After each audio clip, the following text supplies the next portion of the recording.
I don't pack my schedule so full that I can't breathe, but I also set an intention that, whatever comes up, I'm either going to deal with it based on the severity of it, or I'm going to stay in my lane and deal with it another time. You got to start getting more clarity on what's important so that you can absolutely tackle it as it kind of comes your way. I get up at 4:30 every morning personally. So once I move my mind, then obviously it's time to move the body. I start with having what we call an attitude of gratitude, where I don't just get up and get after it. I literally lay in my bed, put my hand on my heart, and I thank the universe for this opportunity for another day. I mean, something is allowing my heart to beat. My lungs are taking in oxygen. My stomach is digesting the food. I didn't have to pay for this, but boy, am I ever happy that it's happening. So when we start early and you start with an attitude of gratitude, that's the first step. Then you get up, you use the washroom. I use the washroom and then I hydrate. I have a glass of water with lemon. And the reason is we need alkalinity. So when you really have attitude, starting with that attitude,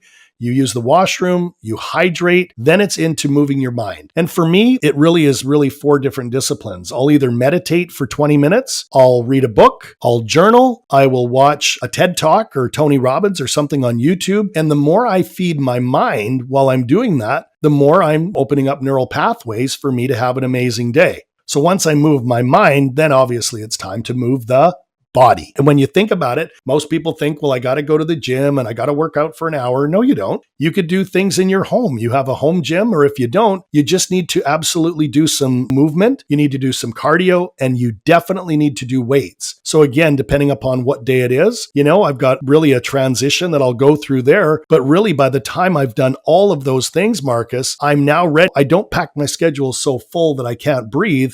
But I also set an intention that, whatever comes up, I'm either going to deal with it based on the severity of it, or I'm going to stay in my lane and deal with it another time.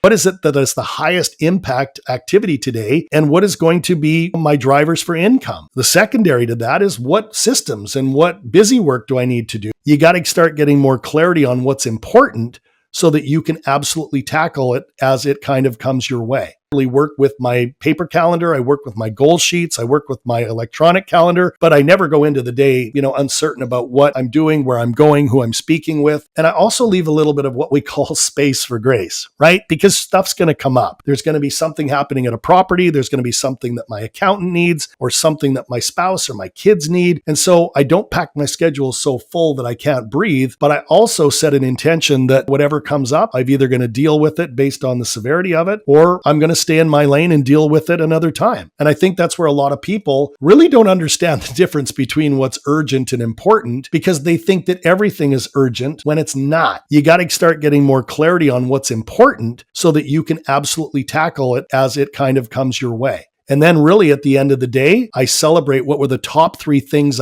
people move their body more, they would move their mind more. They would become more creative. I make sure my office is set up for the next day, and then I go off with Lisa and the boys, and we'll either go to the beach and do a walk, or we'll go bike riding, or we'll go out to eat, or we'll do something that the family's got going on because my kids are big into sports. But I'm telling you, that's the recipe for success. And it's very, very consistent, that it doesn't matter if it's the weekend or even a long weekend. I'm still up at 4:30 every day because that's what my body is trained to get up at. And so I use that time effectively. On the weekends, I'll go play a little bit of golf or a little bit of tennis or do something like hiking or whatever. But I'm telling you, if people move their body more, they would move their mind more. They would become more creative. And that's really what I'm trying to get more people to do, is unleash that creativity again, because anything is possible when you put your mind to it. But if you hit the snooze button 5 times and you get up late and you yell at the kids and you get in the shower and you slam down a cup of coffee, that's not how high performers start their day.